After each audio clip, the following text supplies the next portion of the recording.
Okay, so we learned the parts of the kidneys. We learned how blood flows through the kidneys. Now we're going to learn what happens to the filtrate created from the blood plasma. So you remember that the blood flows through the afferent arteriole into the glomerulus.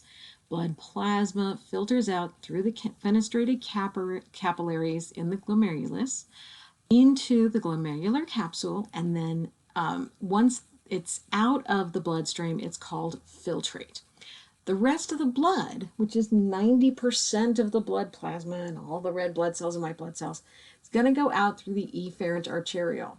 The filtrate is going to pass out of the capsule through the what we call the PCT, the proximal convoluted tubule. Convoluted means really long and complicated and not at all straight. You know what proximal means. Guess what else we have? That's right, we do have a distal convoluted tubule. That's it here. It's a while till we get there, though. So the filtrate is going to pass, here's the renal corpuscle, afferent arteriole, efferent arteriole. The filtrate is going to pass out into this proximal convoluted tubule. It's going to twist and turn and go all around. It's constantly surrounded by peritubular capillaries, and it is lined with cells with microvilli. You remember we had microvilli in the small intestine.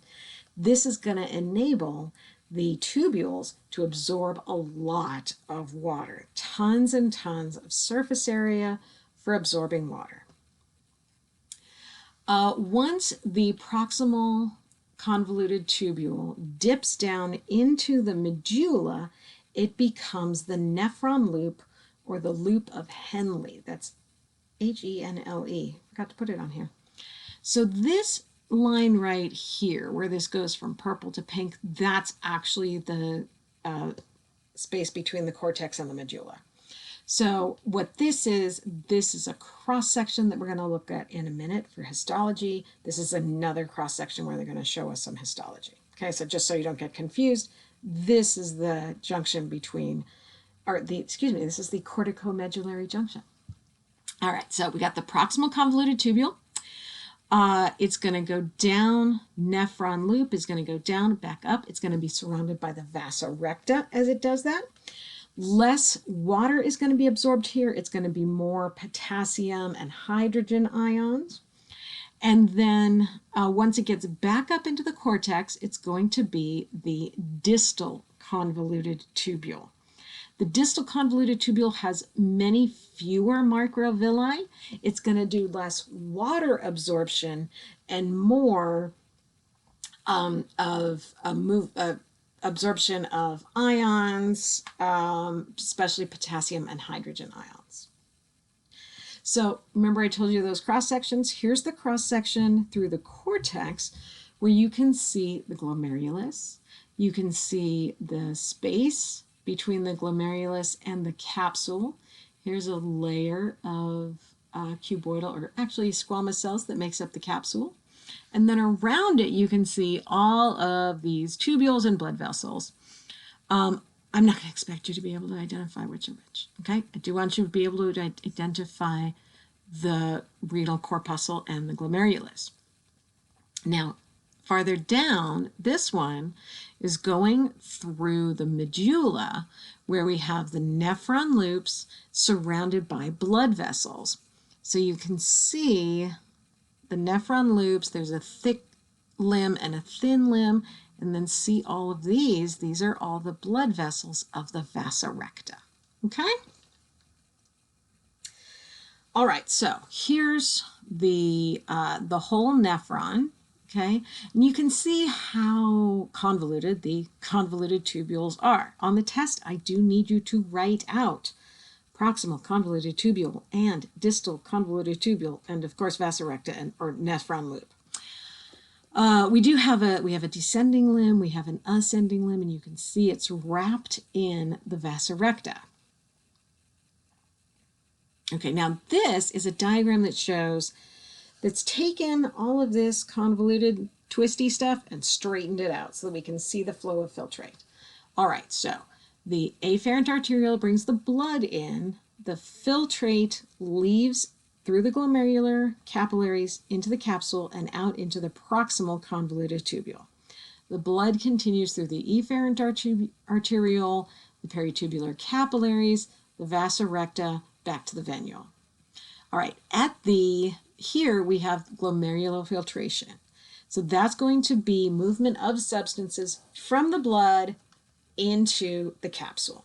Now, for the rest of the tubules, we're going to have reabsorption from the tubules back into the blood and secretion from the blood into the tubules. So materials are going both ways, constantly adjusting whether water or ions or both need to be moved one way or the other in order to keep the concentration of those things correct in the bloodstream. We do not care what the concentration of them is within the tubules, because remember, what's in the tubules is the trash. If you have too many hydrogen ions, if you have a lot of hydrogen ions in the filtrate, we don't care. That's the trash. That meant we had too many ions in the bloodstream. Whether your urine is alkaline or acidic depends on what you ate, what you drank, how hard your body's been working, how dry it is, all kinds of things. It has absolutely nothing to do with your overall health because that's the trash. What's important is the ion and water concentrations in the bloodstream. The kidney's job is to make sure that the bloodstream concentrations are correct. Okay, that's very, very important. All right. Now, after the nephron loop, the filtrate goes through the distal convoluted tubule. Let me show you this to you here. Actually, this one's not good. Here we are. Okay, this distal convoluted tubule comes back up, blah, blah, blah, blah, blah. And you see how it goes between the afferent and efferent arterioles. So that's what we're seeing here. The group of cells on the distal convoluted tubule are called the macula densa cells. These are specialized cells that are monitoring the ion concentration in the tubules. There's another group of cells that are on the afferent arteriole that are monitoring the concentration of things in the bloodstream. Both of these are going to send out signaling molecules that can cause things like thirst and also cause the kidneys to adjust what they're absorbing or secreting. After the distal convoluted tubule, the fluid flows into a larger duct called the collecting duct. Notice that a bunch of distal convoluted tubules flow into the collecting duct. The collecting duct then runs back down through the medulla, absorbing more water or releasing more water if more water needs to be retained in the bloodstream. And then the collecting duct drains into the renal papilla. The renal papilla drains into the minor calyx. At this point, after the fluid leaves the collecting duct, it is now called urine. Before that, from the glomerular capsule through the distal convoluted tubule, it's called filtrate. Okay.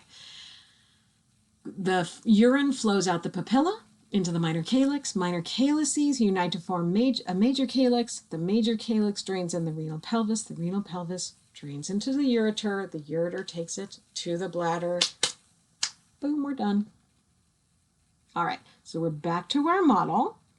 Remember, kidney, lobe, glomerulus, or corpuscle. So we did all of this, right? Renal artery, renal vein, segmental artery, interlobar artery and vein, arcuate artery and vein. We did all the arterioles. And now you can see the glomerulus with the glomerular capsule around it, the proximal convoluted tubule here, the distal convoluted tubule here, These taller cells here are the macular densa cells. This is the proximal tubule. This is the nephron loop, the distal tubule, the collecting duct, and out the papilla. Ta-da! And in our next one, we will talk about the rest of the urinary tract.